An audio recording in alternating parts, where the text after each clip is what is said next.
Как относиться к рунам? Если бы на сегодняшний момент существовала бы какая-либо инструкция по эксплуатации рун, то, наверное, все-таки первым пунктом, главой, параграфом, разделом нужно было бы обозначить отношение практиканта к рунам. Чтобы более детально разобрать этот вопрос, для начала давайте поделим всех людей на 3 категории. Первая категория – это те люди, которые ничего не знали, ничего не слышали когда-либо о рунах. Отношение этих людей к рунам в этом видео нас совсем не интересует. Вторая группа людей – это те люди, которые уже знают о рунах, которые используют амулеты, формулы, которые они подсмотрели в интернете, либо в книгах, либо купили в готовом виде. И третья группа людей – это, пожалуй, все мы.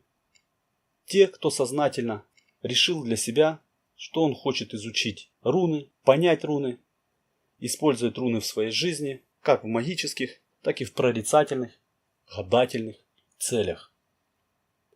Пожалуй, именно о третьей группе людей мы сегодня с вами и поговорим.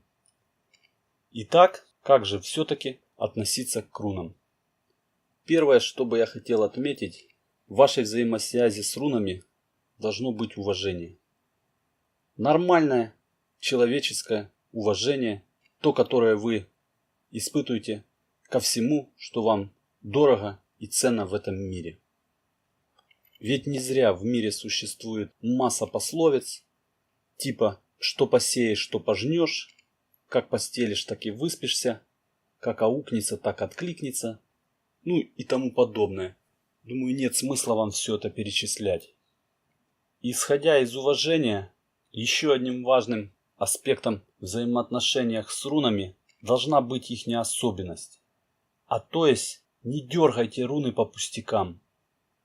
Руны вам это не игра. Это не какая-то мелочь. Если вы будете уважать их, вы никогда их не дернете по пустякам. Чем сокровенней будет для вас использование рун, тем более эффективней будет ваша практика с ними.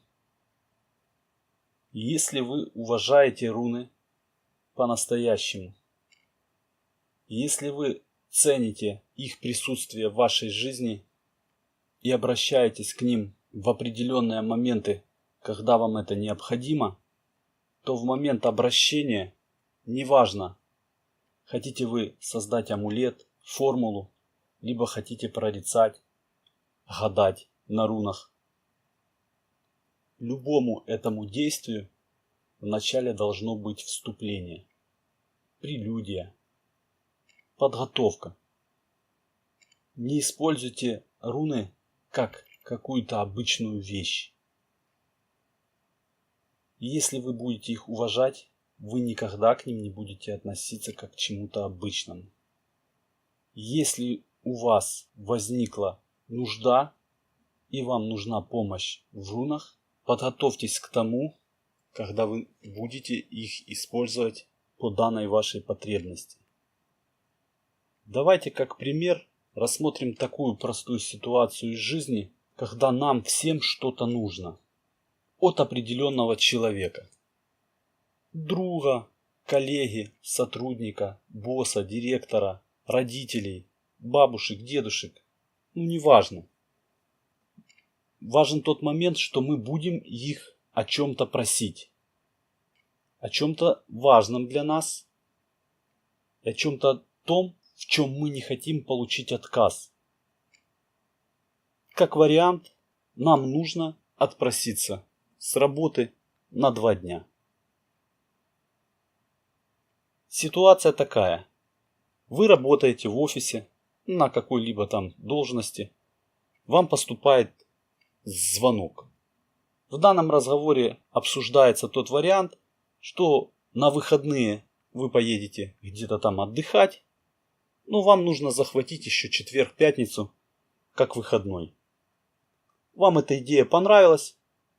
Вы прям не ложите трубку, опускаете вниз, встаете из своего рабочего места, напрямую идете в кабинет директора, не стуча открываете дверь и сразу же ему в лоб заряжаете: «Мне нужно четверг-пятницу выходной». А теперь подумайте, чем закончится для вас эта просьба. В данной ситуации совсем не было уважения. Если вы до этого дергали директора по пустякам, и у вас до этого была масса разных просьб, результат напрашивается сам по себе. Ну и третье, к чему был наведен этот пример.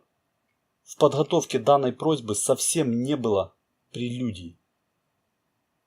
Я думаю, вы все поняли, что в роли рун у нас выступал директор.